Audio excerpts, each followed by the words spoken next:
Pasaba cerca de la casa de mi yerno y decidí hacer una parada rápida para ver cómo estaba. Al acercarme, vi el coche de mi esposa estacionado junto a la reja, un Lexus plateado brillante que, en teoría, debería estar en nuestro garaje. El corazón me dio un vuelco. Algo no andaba bien. Me acerqué en silencio a la ventana, cuidando de no hacer ruido. Lo que escuché dentro me dejó helado. En cuanto ese viejo firme los papeles tendremos todo lo que planeamos, dijo una voz femenina. Era Margarita. Su tono entró por la ventana como veneno por las venas. Me quedé en el coche paralizado justo frente a la casa de Verónica, mi hija. Las llaves seguían en el encendido. 5 minutos antes le había llamado para hacerle una sorpresa. Quería invitarla a cenar. «Papá, no estoy en casa», me dijo alegremente. «Pero Dani está ahí trabajando en unos papeles». Y ahí estaba, el Lexus de Margarita, como si nada, estacionado en la entrada. Apagué el motor y con las piernas temblorosas me acerqué a la ventana. A través de una rendija en la cortina vi todo claramente. Mi esposa, con quien compartí 25 años de matrimonio, estaba cómodamente recostada en el sofá, como si fuera la dueña de casa. Y mi yerno, con esa sonrisa arrogante que siempre me molestó, apoyado contra el estante de libros. «Todo va según el tiempo previsto», dijo él. «En junio presentamos la demanda, alegamos diferencias irreconciliables. Según las nuevas leyes de la provincia de Buenos Aires, Margarita recibiría la mitad de todos los bienes acumulados durante el matrimonio, más una pensión alimentaria vitalicia». Ella soltó una risa aguda, ese mismo tono que hace años me parecía encantador. «Solo la empresa de construcción vale unos 12 millones», añadió, «más la casa, el terreno, las inversiones. Son casi 20 millones en total». Me temblaban las manos. Saqué el celular y comencé a grabar justo cuando Dani seguía su clase de Derecho. Lo mejor es que él confía ciegamente. No tiene idea de que ya tenemos todo calculado. Extractos bancarios, escrituras, tasación del negocio, todo copiado. Él mismo nos dio las llaves de su imperio. 2 años fingiendo ser una esposa entregada, dijo Margarita mirándose las uñas, escuchando sus historias aburridas sobre construcciones, haciendo como que me importaban las nóminas de sus empleados. «Dios mío», suspiró. «Ese hombre todavía cree que lo amo». Un crujido bajo mi pie, una rama. Dentro de la casa, ambos callaron de golpe y giraron hacia la ventana, como ciervos que escuchan un disparo. Me pegué a la pared de ladrillo, el corazón latiendo con fuerza, las palmas sudadas aunque afuera hacía frío. «¿Oíste eso?», preguntó Margarita alarmada. «Seguro fue el gato del vecino», respondió Dani. «Te haces la cabeza por todo. En tu lugar también me preocuparía. ¿Y si Andrés lo sabe todo?». «No lo sabe», se rió él. «Aunque se lo digamos en la cara, no va a entender. Para septiembre ya estarás divorciada, con plata y haciendo lo que quieras, con quien quieras», agregó. Me obligué a no moverme. El celular seguía grabando. Cada palabra quedaba registrada.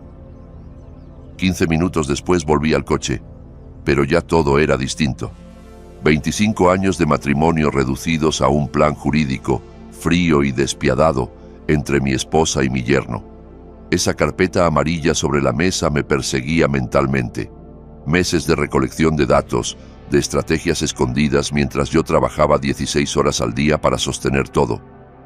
Me senté frente al volante mirando las manos con las que levanté ese negocio desde cero, con las que llevé a Margarita al altar cuando su padre se negó a asistir a la boda, y en mi cabeza resonaban sus palabras: «Él realmente cree que lo amo».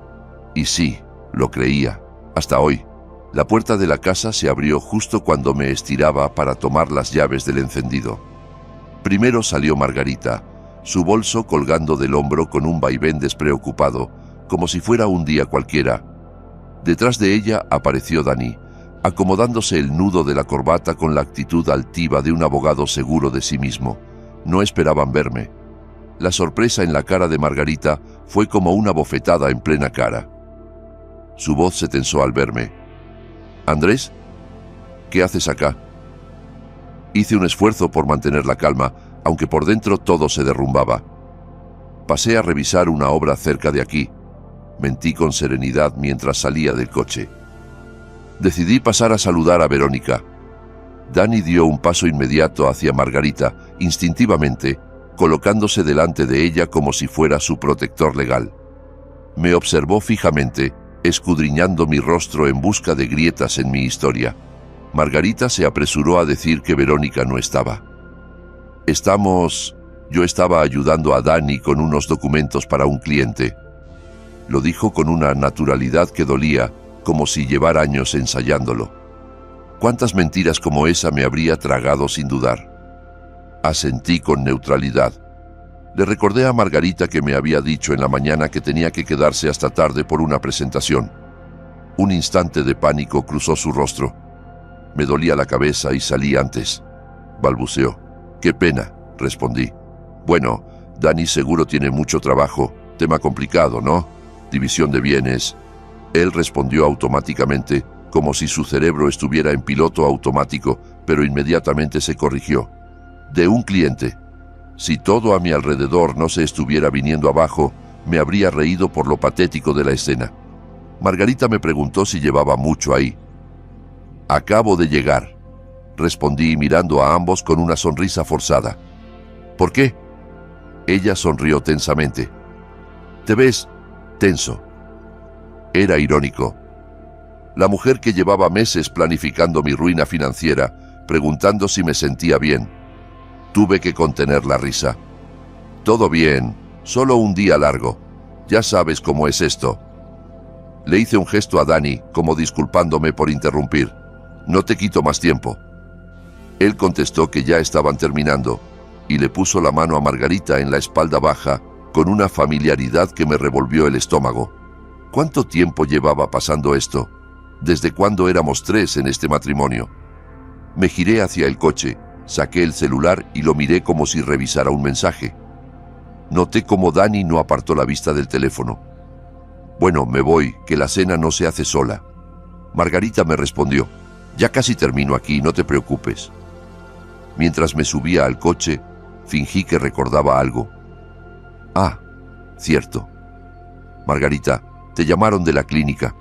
Querían mover tu cita de control, algo del horario que no cuadra con tu trabajo». En su rostro se reflejó un segundo de desconcierto absoluto, como si el alma se le hubiera congelado. «Seguro fue un error», murmuró. «Yo llamo». «Claro, pasa a veces». Arranqué el coche y salí del patio. Por el retrovisor los vi quedar separados, inmóviles. Luego se acercaron uno al otro rápidamente y comenzaron a hablar entre susurros. Ese triángulo de traición ya no era una sospecha, era una realidad.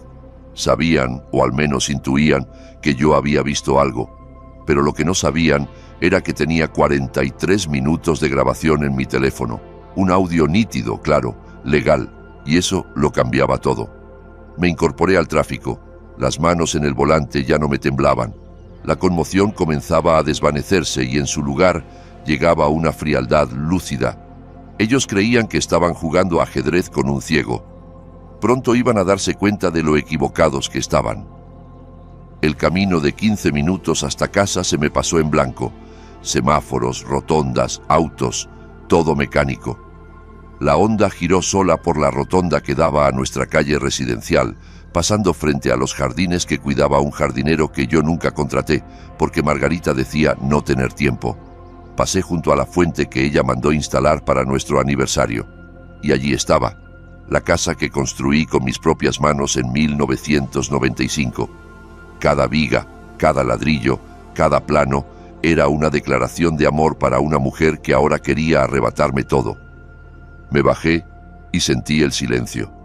No uno tranquilo, sino un vacío que dolía. Antes, Margarita llenaba ese hogar con sus comentarios sobre los vecinos, sus quejas por el café del bar que no estaba a su gusto, sus comentarios sobre precios en la feria. Y yo me pregunté cuántas de esas cosas eran genuinas y cuántas parte de una farsa. Sobre la chimenea aún colgaba nuestra fotografía de bodas. 15 de diciembre de 1987. Margarita con un vestido marfil que brillaba bajo la luz tenue del salón de eventos, una sonrisa radiante, juvenil. Yo, en un traje alquilado, parado a su lado con cara de desconcierto, pero realmente feliz. Ella tenía entonces 22 años. Trabajaba de secretaria en una oficina de clientes nuestros, en una calle comercial de la ciudad. Yo tenía 37 y apenas mi empresa de construcción empezaba a estabilizarse después de 10 años de ramen instantáneo y jornadas sin descanso. Nos conocimos en un brindis de Año Nuevo mientras yo renovaba su oficina. Ella se reía de mis chistes malos sobre cemento y ladrillos, y yo, sin entender muy bien si ese interés era real, igual me lancé. La invité a cenar y aceptó tan rápido que pensé que me había estado esperando. Esa primera cena en un restaurante italiano terminó a medianoche, hablando de sueños, de mi deseo de no solo construir edificios, sino hogares donde la gente se sintiera en paz. Ella me miró con esos ojos grandes y dijo: «Tú no construyes casas, tú creas refugios para familias». 6 meses después, le propuse matrimonio. Sobre la mesa de la cocina, entre facturas y papeles, había una tarjeta que decía: «Nuestro último aniversario, 25 años». El mismo trazo azul, ordenado y prolijo que reconocería en cualquier parte. «Querido esposo, gracias por cumplir todos mis sueños. A otros 25 años de felicidad. Con amor, Margarita». Aquella palabra, amor, ahora sonaba hueca, como una burla. Entré a la sala y me detuve frente a los estantes llenos de fotos de nuestra hija Verónica cuando era niña. Yo mismo había tomado esas fotos, muchas durante el embarazo de Margarita. El 8 de junio de 1995 nació nuestra hija. Pequeñita, arrugada, llorando fuerte, pero para nosotros un milagro. Margarita la sostenía en brazos y parecía nacida para ser madre. Aquellos primeros años fueron los mejores. Margarita se entregó por completo. Reuniones escolares, actividades extracurriculares, cumpleaños con payasos y pasteles personalizados. Documentaba todo con su cámara. No se perdía un instante. «Eres el mejor papá del mundo», me dijo el día que Verónica recibió su diploma del colegio. Lloraba mientras veía a nuestra hija subir por el certificado. «Todo lo que logre será gracias a ti», dijo. «No a nosotros. A mí». Ya en ese entonces habían empezado las grietas. Me dejé caer en el sillón, ese mismo que Margarita siempre detestó por ser feo y que, según ella, arruinaba el ambiente de sala. Me vino todo encima como una ola. El crucero aniversario por la Patagonia, donde ella se emocionó viendo ballenas y glaciares. La graduación de Verónica en la universidad, donde los dos lloramos. Las navidades llenas de luces, adornos y caos feliz. Y luego, el cambio. Cuando el gracias por cuidarnos se transformó en nos merecemos más. De pronto, los regalos se volvieron obligaciones y la gratitud, exigencia. La grabación de audio volvió a mi mente. 25 años fingiendo ser una esposa devota, decía su voz. Margarita no me amaba desde hacía mucho, tal vez nunca lo hizo. Cada gesto de cariño, cada aniversario celebrado, cada te amo en la penumbra, era estrategia, no emoción, cálculo, para que yo trabajara, ganara más, construyera su palacio. Aquello no había sido amor, había sido una inversión, y ahora lo quería todo. La rabia no era lo que me dominaba, era una frialdad meticulosa, quirúrgica. Margarita pensaba que estaba jugando a largo plazo, que había diseñado un plan infalible para quedarse con todo y marcharse sin ruido. Pero ella no sabía con quién estaba casada. No sabía que yo fui quien construyó Fedorov Constructora desde cero, con un vehículo viejo y una caja de herramientas, que durante décadas firmé contratos con municipios, manejé equipos, negocié en mesas con personas mucho más duras que ella. Era hora de pensar con cabeza, de entender en qué momento todo comenzó a ir mal. Y la respuesta fue inmediata. 2020, el año que ganamos la licitación para construir el nuevo centro distrital. 50 millones en 3 años. el contrato más grande de la historia de la empresa. Aquella noche llegué a casa pensando que brindaríamos con champán, que habría abrazos y orgullo. Pero Margarita estaba sentada frente a una revista de bienes raíces, calculadora en mano. «Ya podemos comprar la casa en la calle Las Heras», dijo sin mirarme. «La que tiene la entrada redonda, la pileta. Los Henderson piden 4.2 millones. Ni una palabra sobre mi logro, ni un bien hecho. Solo una pregunta. ¿Qué ganaba ella con eso?» Le dije que ni siquiera habíamos firmado el contrato aún, que faltaban proyectos, permisos, personal. Pero ella respondió sin dudar: «La ciudad está obligada a pagar, el dinero está garantizado». Discutimos por horas. Tenía todo anotado hasta el último centavo. Casa, membresía al club, viajes, autos, todo en primera persona. Yo, no, nosotros. En ese momento debí notar la diferencia, pero estaba demasiado ocupado cuadrando números como para prestar atención al lenguaje. En 2021, sus exigencias se volvieron más constantes. Ya no era una casa en Las Heras o un viaje especial. Ahora el club privado se volvió indispensable, sobre todo cuando los Pattersons fueron admitidos. Nuestra casa de campo junto al río se convirtió en motivo de burla, una vergüenza comparada con las casas donde veraneaban los Janson. Margarita empezó a lanzar indirectas con veneno disfrazado. «Otros esposos sí saben cómo hacer feliz a una mujer», soltó una noche mientras cortaba el salmón. Cuando la intimidad desapareció, casi ni lo noté. Pensé que era la edad, el estrés, cosas normales después de tantos años.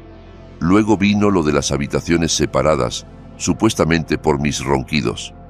Llevábamos más de 2 décadas durmiendo juntos sin quejarse, pero de pronto ya no podía soportarlo.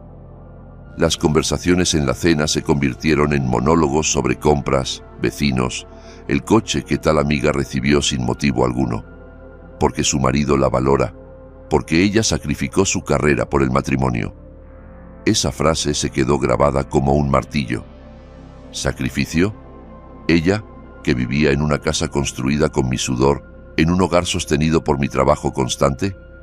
Lo de Dani comenzó a parecerme raro tras el matrimonio de Verónica.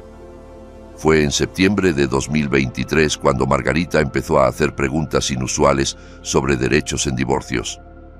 «Imagina que una amiga quiere separarse y el marido oculta bienes», me decía con fingida inocencia.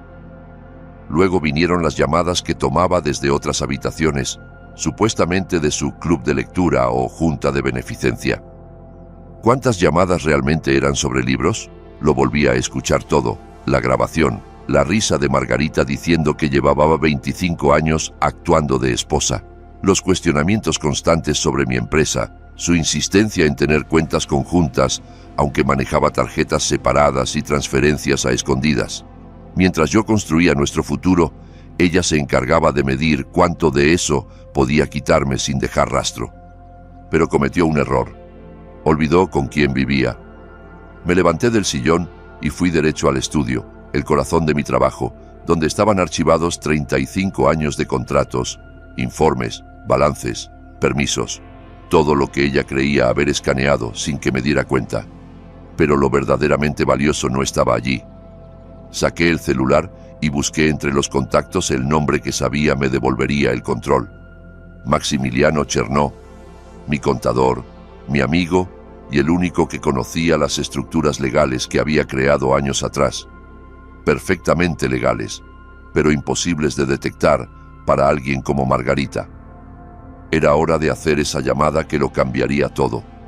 3 días de trabajo metódico convirtieron mi estudio en un verdadero centro de operaciones. 2 laptops abiertas sobre el escritorio de roble que construí con mis propias manos hace más de una década. En las pantallas, cuentas bancarias, bases legales, documentos de propiedad.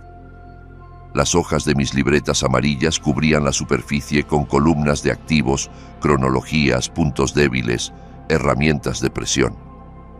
Me afeité con cuidado. Me puse el traje azul marino que Margarita siempre decía que me hacía ver respetable y los lentes de lectura que ella decía que me daban seriedad. Es curioso cómo el shock de una traición puede convertirse en frialdad calculada cuando llevas 35 años dirigiendo un negocio y lidiando con burócratas. Maximiliano fue más útil de lo que imaginé. Aquellas estructuras fiscales que ideamos juntos para optimizar los impuestos ahora eran una fortaleza invisible para Margarita. Ella creía estar hurgando en la fachada cuando en realidad el oro seguía guardado en el subsuelo. Pero ella tampoco perdió el tiempo. Revisé sus movimientos bancarios y ahí estaba. Más de 47,000 pesos transferidos en 8 meses a una cuenta de ahorro compartida cuyo titular era, claro, Dani T. O sea, no solo era su amante y cómplice legal, también su socio financiero. Almuerzos en el club Los Álamos por cifras escandalosas, sesiones de spa, compras de lujo que coincidían con sus reuniones de club de lectura. Cada gasto era una pista, una señal de alguien que preparaba su nueva vida. Como esa cartera de diseñador que costaba más de 120,000 pesos, comprada el mismo día que en la mañana se quejaba de que el salmón en el súper estaba carísimo. Dani, por su parte, no estaba en mejor situación. Mis conocidos del mundo de la construcción me contaron que estaba hasta el cuello de deudas. Debía más de 180,000 en créditos estudiantiles y el alquiler de su oficina, que era solo para aparentar, costaba más de 280,000 al mes. Se vendía como un abogado exitoso, pero sus proveedores ya lo tenían fichado. Ese tipo vive como si tuviera a YPF detrás, me dijo un viejo colega. Resulta que debía más de 2 millones a contratistas. Todos recibieron promesas, pero nunca pagos. Incluso la Asociación de Abogados tenía 2 denuncias éticas contra él, relacionadas con manejos financieros irregulares. Aunque fueron desestimadas, el simple hecho de tenerlas en el historial era una mancha, y en el ámbito legal una mancha de esas no se borra fácil. Me recosté en la silla y observé el mapa de pruebas. Margarita y Dani me habían subestimado. Creyeron ver a un hombre ocupado, distraído, demasiado cansado para notar lo que pasaba. Pero olvidaron que fui yo quien levantó Fedorov Construcciones desde el barro, que empecé con un coche viejo y una caja de herramientas, que sabía bien cómo protegerme. Entonces sonó el teléfono. El nombre que apareció en pantalla me hizo tensar el cuerpo. Verónica. Hola, hija. ¿Cómo va todo? Su voz sonaba cuidadosa, casi terapéutica. Papá, ¿estás bien? Quería preguntarte, ¿todo está bien entre vos y mamá? Apreté el celular. ¿Cuánto sabía? ¿Qué había notado? Me hice el desentendido. ¿Por qué lo decís? Ella dudó. No sé, mamá anda muy alterada con temas de dinero, aunque tu empresa está bien, ¿no? Y Dani empezó a preguntarme cosas raras. ¿Cómo se estructura tu negocio? ¿Quién controla qué? Me dio mala espina. Mi hija, psicóloga, ya había olido el peligro. Le dije que quizás solo era curiosidad, que tal vez su madre estaba preocupada por su estabilidad. Puede ser, murmuró, pero si pasa algo serio, ¿me vas a contar? Esa pregunta me atravesó. ¿Decirle que su madre y su esposo estaban conspirando para destruirme? ¿Que vivía en medio de una mentira? Claro, hijita, te lo prometo. Colgamos. Me quedé mirando el teléfono. Si Dani estaba usando a mi hija como fuente, entonces el complot era más profundo de lo que imaginaba. Era hora de darles exactamente la información que querían, pero a mi manera. Ese mismo día recibí una llamada en la línea segura que tenía con mi contadora de confianza, Svetlana Orlova, con quien llevaba más de una década trabajando. Su voz, precisa como siempre, sonó con firmeza.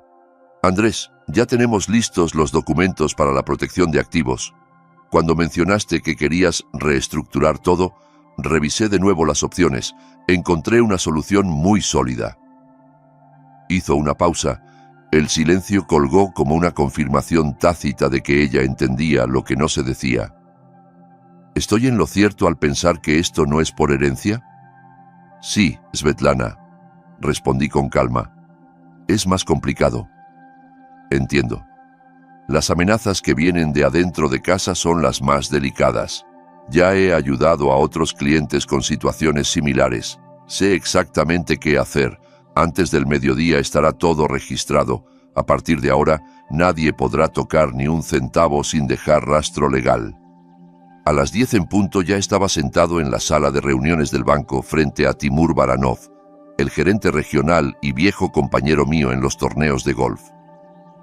El ambiente era impecable, café recién hecho, muebles lustrados, clima de negocios. Le pasé una carpeta gruesa y le dije: necesito un bloqueo preventivo de todos los accesos a las cuentas conjuntas, incluidas las tarjetas y líneas de crédito familiares. Todo debe congelarse hasta que se verifique la identidad de los titulares. Él arqueó una ceja. ¿Toda la estructura? Toda, sin excepción. ¿Puedo saber por qué? Me limité a sonreír con discreción. No es necesario. Firmé los papeles y en menos de una hora todos los involucrados recibirían notificaciones. Nadie podría mover un peso sin presentarse personalmente en la sucursal con documento y firma verificada. A las 11:47, el sistema de seguridad bloqueó todos los accesos. A las 12:03, mi celular vibró. Una transacción fue rechazada. Justo en ese momento revisaba el presupuesto para una obra en las afueras de Rosario. A las 12:50 entró la primera llamada. Era Margarita. Andrés, ¿sabes qué está pasando con nuestras cuentas? Intenté pagar en el club y me rebotó la tarjeta. Llamé al banco y me dicen que todo está bloqueado. ¿Vos sabés algo? Ni una palabra sobre la cuenta con Dani, ni mención de los 47.000 que transfirió, ni una pizca de confesión, solo sorpresa fingida. ¿Bloqueadas? ¡Qué raro! ¿Qué te dijeron? Que hay que verificar identidad y presentarse en persona. Es un papelón. Estaba con Gaby, la esposa del intendente, y no pude pagar el almuerzo. Me querés matar de la vergüenza, Andrés. Su preocupación no era el complot desbaratado, sino el bochorno social. La conocía demasiado bien. Voy a llamar a Timur, le dije. Seguro fue una confusión. No llamé. Fui a la obra, a respirar cemento, a hablar con obreros, a ver planos, a estar con la gente que me respetaba por lo que hacía. El teléfono no dejó de sonar en toda la tarde. A las 13:47 otro mensaje de Margarita. Todavía no puedo acceder a la banca online. ¿Es una broma? A las 14:23, la secretaria de Baranov dice que está ocupado todo el día. ¿Podés hablar vos? A las 15:15. Hasta la tarjeta adicional está bloqueada. Me dejaste como una indigente. ¿Qué está pasando? Cada mensaje me daba una especie de alivio sombrío. Durante 25 años le ofrecí seguridad financiera absoluta. Y ahora, por primera vez, sentía lo que era estar sin poder económico. No por venganza, sino por justicia. Pero lo más revelador fue lo que pasó después. A las 16:30 me llamó Mikhail Rudenko, el investigador privado con quien colaboraba en asuntos corporativos. Su tono era directo. Tuvimos movimientos de Dani. Intentó ingresar 3 veces a la cuenta conjunta con tu esposa. Al fallar, quiso retirar dinero de otro fondo. ¿De cuál?, pregunté. Del fondo de estudios de tu nieta. Él figura como administrador, pero también está bloqueado, como pediste. ¿Y su reacción? Furioso. Amenazó con demandas, gritó en el banco, está fuera de sí. Era el clásico perfil de un abogado arrogante que acababa de perder su único as bajo la manga. A las 18 horas estaba de nuevo en casa, revisando todo desde mi computadora, cada cuenta congelada, cada tarjeta inactiva, pagos automáticos ahora bajo mi control. Margarita estaba limitada a lo que tuviera en efectivo, legalmente impecable. Un esposo protegiendo los bienes compartidos ante un posible conflicto conyugal. El banco lo respaldaría, pero lo que ellos entendieron ese día fue aún más importante. El hombre al que querían acorralar ya no estaba a la defensiva. Ahora jugaba al mismo nivel y con mejores cartas. A las 18:47 volvió a sonar el teléfono. Margarita otra vez. Su voz, por primera vez, no era de molestia ni reproche, sino de desesperación. Sabía que ese momento iba a llegar, el punto donde el disfraz de víctima se cae y la urgencia real asoma. Era hora de ver cómo los cómplices empiezan a caerse entre ellos cuando el plan fracasa. La noche del sábado, Margarita apareció en la oficina de Dani como si la estuviera persiguiendo el mismísimo diablo. El guardia del edificio ni se inmutó, acostumbrado a ver caras alteradas en trajes caros, pero sus tacos resonaron contra el mármol como si cada paso anunciara un desastre. Desde una cafetería frente a la entrada, Rudenko observaba todo. Tenía gente adentro, conectada por los ductos de ventilación antiguos que todavía comunicaban algunas oficinas. Todo formaba parte del plan. Margarita había hecho una llamada justo en la vereda de nuestra casa, sin saber que hasta la vecina alcanzó a oírla. «Dani, tenemos que hablar, urgente». Todo salió mal. En el piso 14, la luz del despacho de Tarasov seguía encendida. A través de la ventana se veían moverse dos siluetas, gesticulando, con papeles regados por el escritorio. Sus cuerpos hablaban por ellos, tensión, nervios, caos. Por los ductos llegaban fragmentos de conversaciones. Margarita temblaba. Andrés lo sabe, bloqueó todo, no pude ni cargar nafta. La respuesta de Dani fue seca. No es coincidencia. Apareció en la casa de Verónica justo cuando hablábamos de los pasos finales. Escuchó algo, seguro.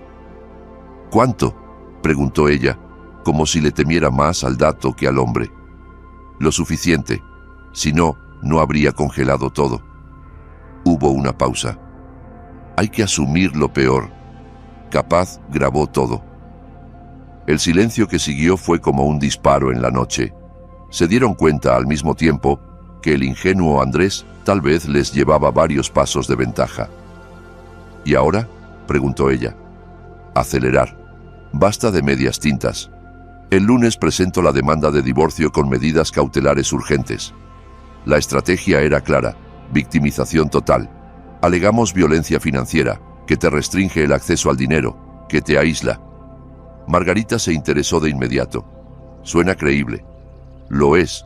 Lo mostraremos como un tipo controlador, que usa la plata para manipularte.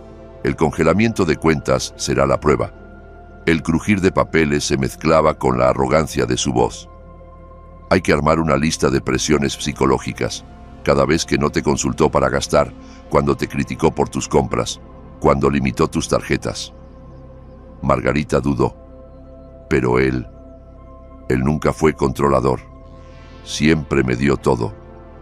Entonces lo planteamos como dependencia emocional, que usaba su generosidad para hacerte sentir que no podías vivir sin él. El cinismo era repugnante. 25 años de esfuerzo convertidos en un plan para presentarme como un abusador. ¿Y Verónica?, preguntó Margarita con incertidumbre. Ella no va a creerme de una.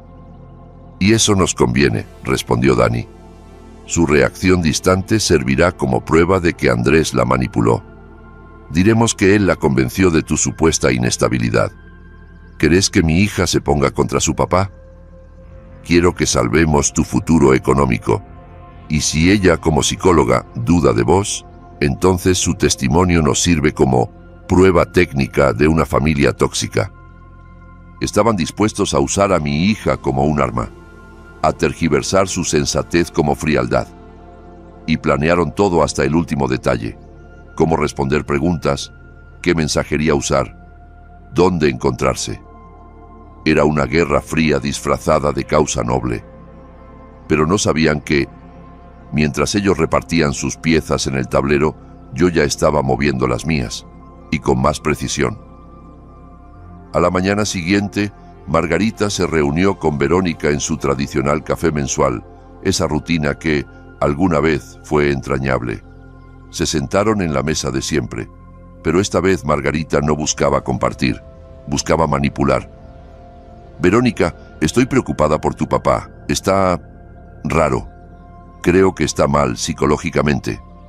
Mi hija, con el instinto clínico de quien estudió años para leer gestos y silencios, dejó su taza de café con una calma fría.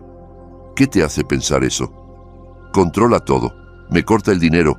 Dice que es por seguridad, pero yo siento que es un castigo. ¿Hace cuánto pasa eso? Meses, quizá más, pero recién ayer me bloqueó todo. Verónica frunció el ceño. Mamá, el control financiero puede ser violencia. pero también puede ser una forma de proteger bienes cuando hay amenazas legales. ¿Papá dijo algo? Margarita vaciló. No esperaba preguntas inteligentes, esperaba compasión.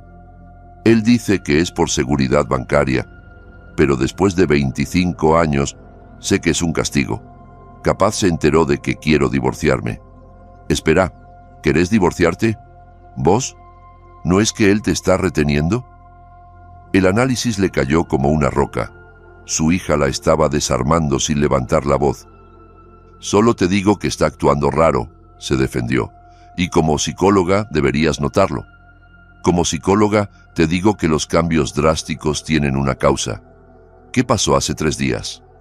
Margarita se quedó muda. Verónica la estudiaba, ya no como madre, sino como caso clínico. Mamá, no estás pidiendo ayuda. Estás pidiendo que me ponga de tu lado, ¿es eso? Margarita no contestó. Sabía que la historia no había convencido, y que su hija, como experta, no iba a avalar una mentira tan evidente. Terminó su café, frustrada, y se fue sin más. El papel de víctima no le salía si no tenía quien aplaudiera. Mientras tanto, yo recibía una llamada que iba a cambiar la dirección de todo. Mi viejo socio, Vitaly Morozov, me avisó que el colegio de abogados había abierto una investigación formal contra Tarasov. Se le cayó todo, me dijo. Hay denuncias de contratistas que dicen que cobró y no les pagó. Usó plata de fondos fiduciarios para cubrir sus deudas. Me detuve en seco. Era justo la suma que yo había visto salir de sus cuentas. ¿Van a testificar? Con gusto. Están furiosos. Están en bancarrota por su culpa. Pasé las siguientes 3 horas al teléfono. Hablé con un electricista de Entre Ríos, un plomero de Córdoba, un techista de Mendoza. Todos tenían historias similares. Trabajaron, entregaron presupuestos, y él se evaporó con el dinero. Con todo eso, armé el dossier, y a las 14:30 llamé al colegio.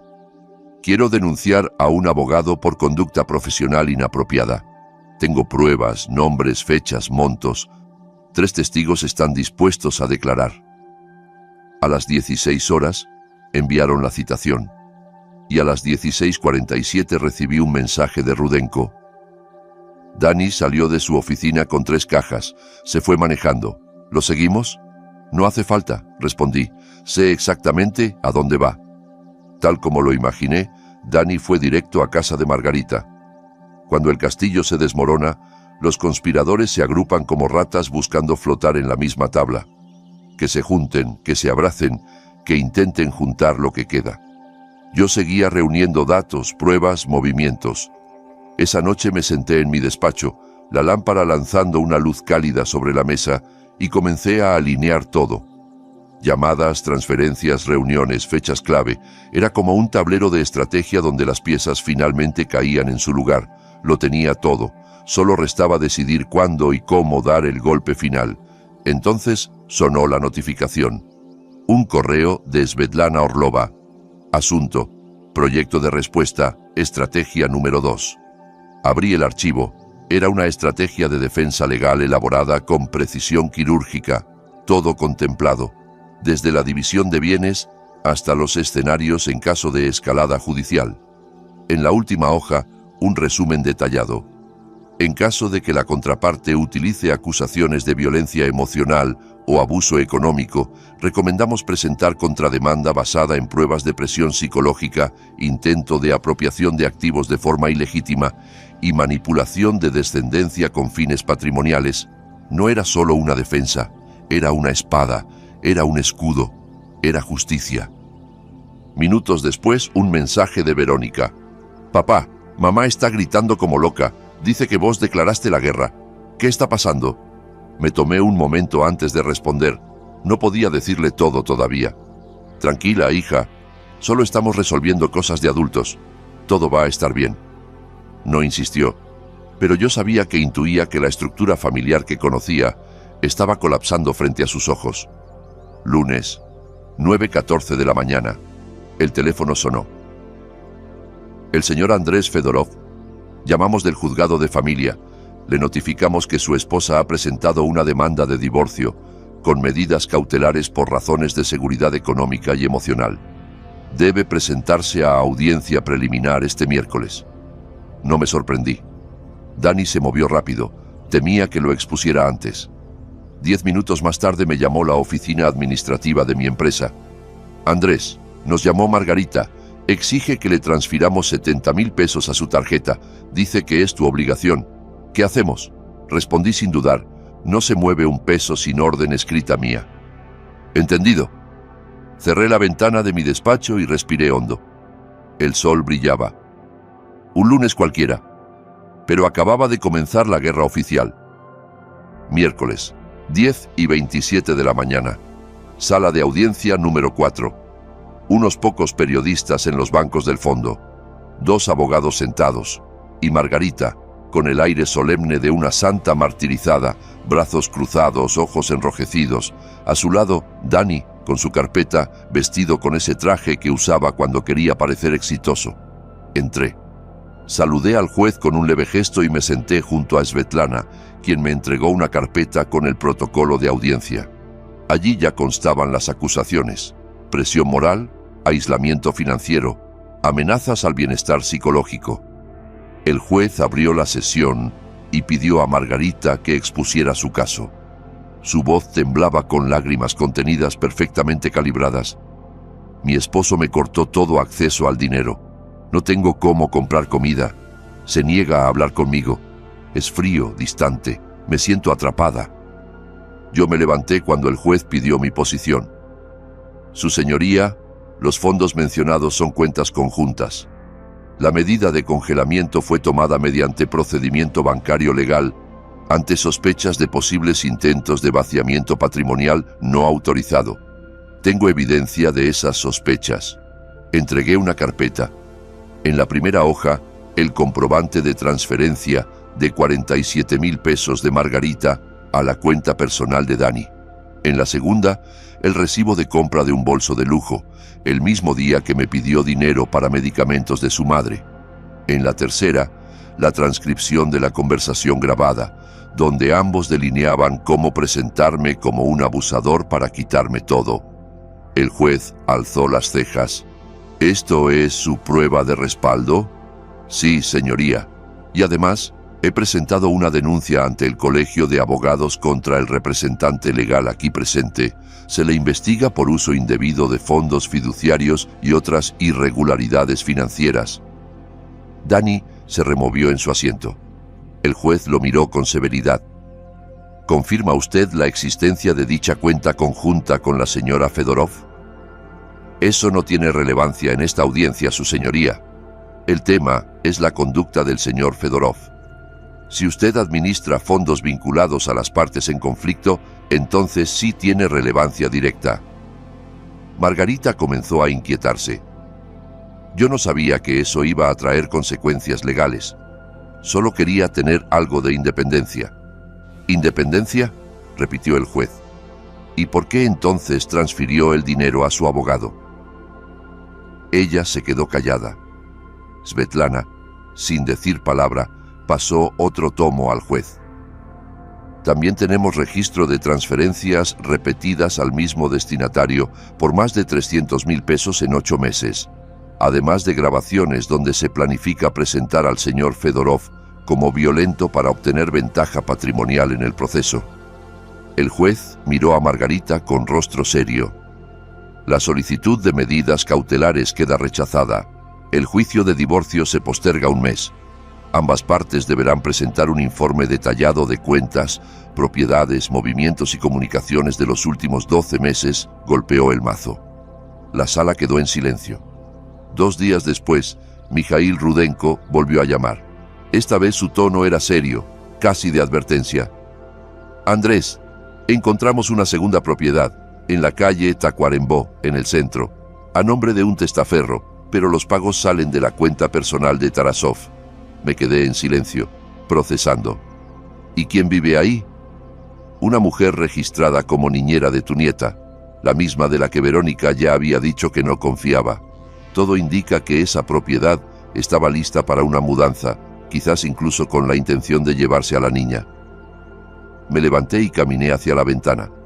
Afuera, la ciudad seguía con su rutina indiferente. el tráfico, los sonidos, las vidas normales. Pero dentro de mí, algo se apretaba. Ya no era solo una traición económica o matrimonial.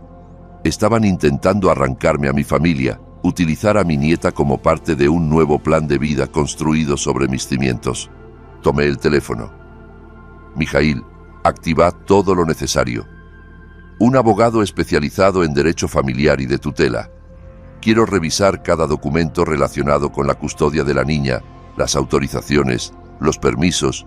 Si hay una sola línea que apunte a una maniobra legal para apartarme de mi nieta, presentaremos una demanda inmediata.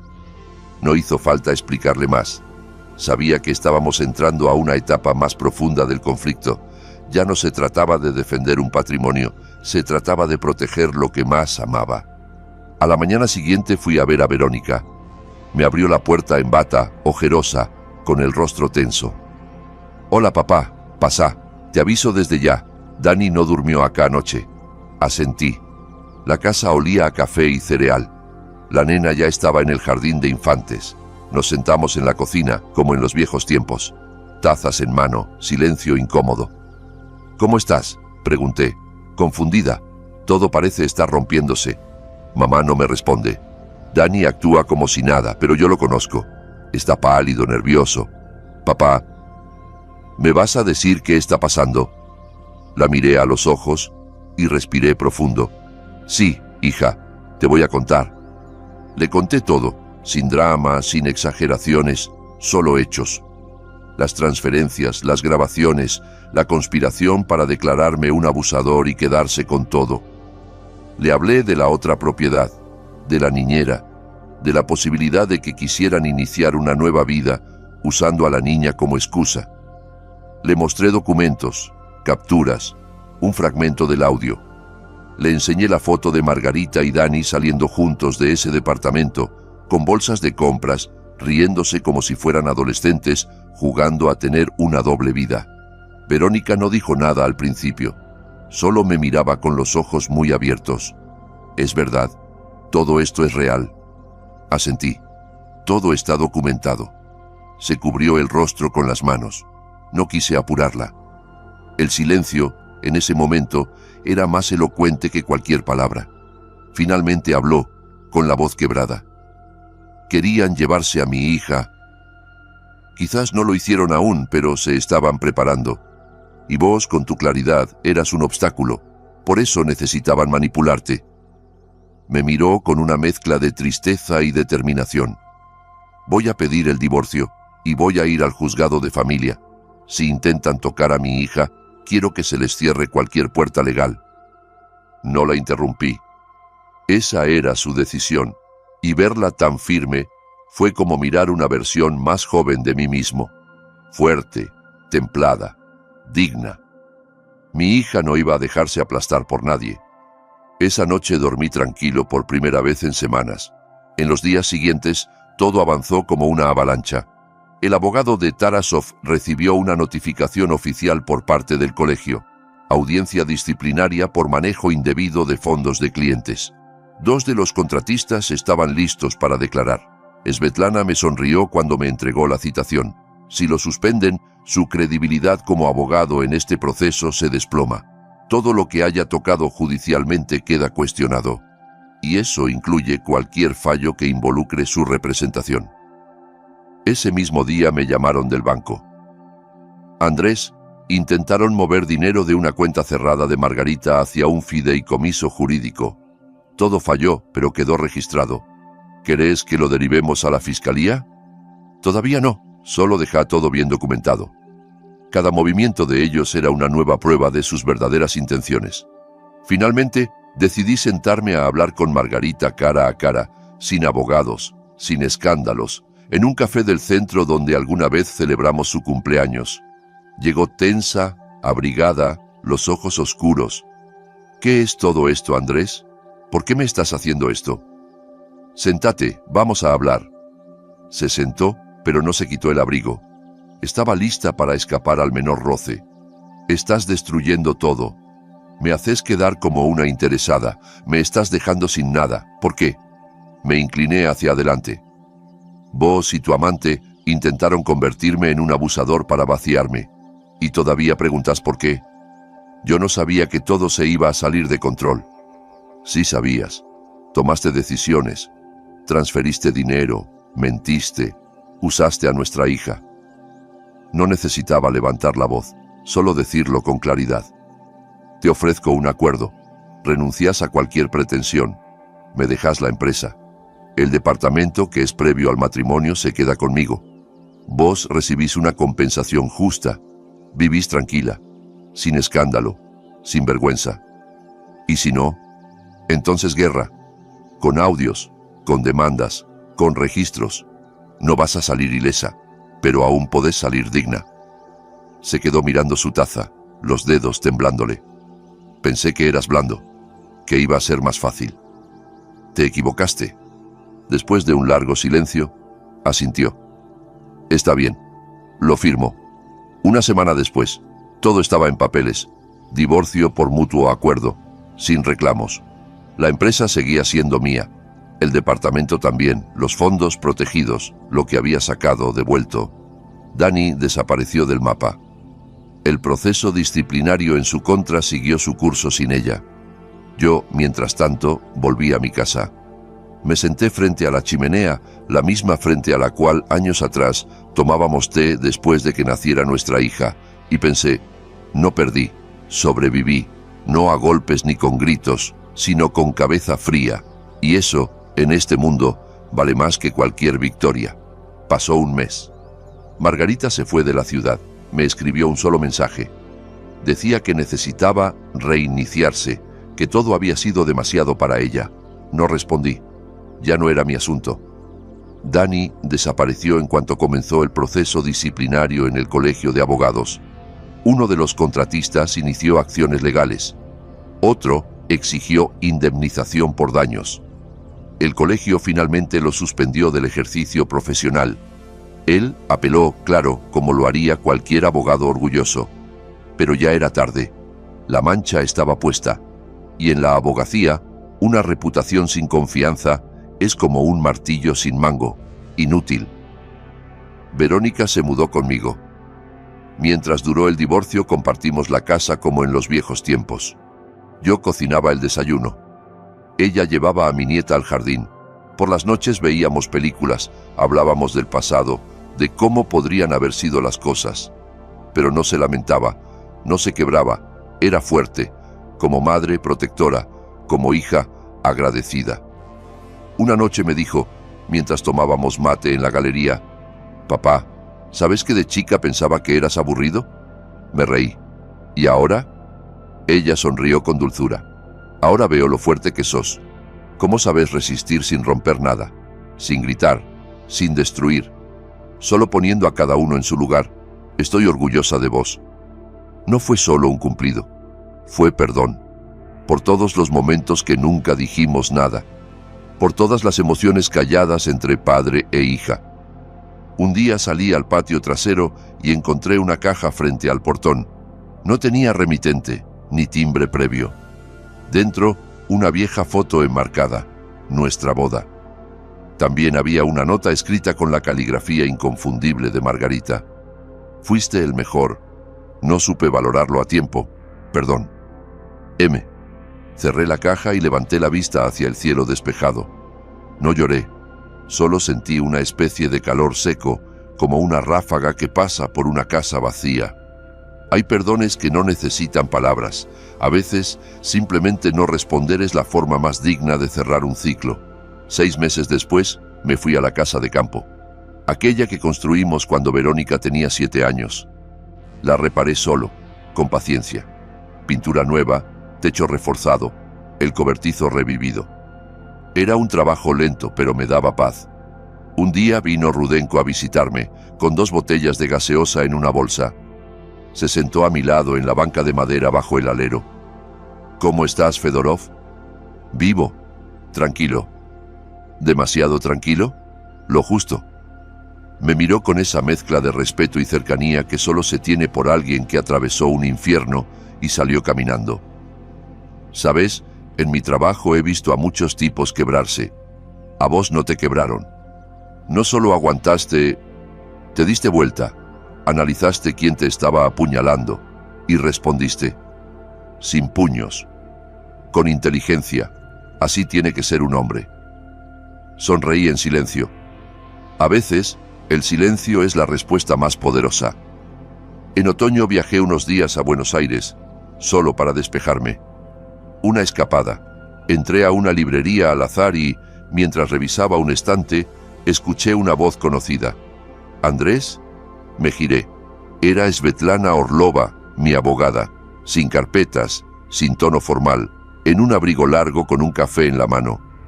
¡Qué sorpresa!, dije, totalmente inesperada. ¿Cómo estás? Bien, libre. ¿Y vos? Pensé que después de ese caso me olvidarías, pero la verdad, no. Fuiste un cliente inolvidable. ¿Por qué? Porque no buscaste venganza. Solo quisiste defender lo que era tuyo. Eso es raro. Fuimos a una cafetería cercana. Charlamos de la vida, de libros, de hijos. Al despedirnos me dijo: si volvés a la ciudad, escribime. No como clienta, como persona. Y ahí supe que el ciclo terminaba, que algo nuevo podía comenzar. Hoy, mientras escribo esto, tengo 56 años. Vivo solo, en la misma casa que construí para una familia que ya no está. Es más tranquila ahora, no vacía, solo en calma. No me volví amargado ni desconfiado, solo más claro, más consciente de quién está a tu lado por amor y quién lo hace por interés. Margarita no volvió a escribir, no la espero. Verónica sigue cerca. Mi nieta ya lee sola, está creciendo fuerte. Yo, mientras tanto, construyo una terraza con mis propias manos. ¿Y sabes qué? Soy feliz. Gracias por escuchar esta historia. Si te conmovió, deja un me gusta y suscríbete. Y contanos en los comentarios de qué ciudad sos y cuántos años tenés.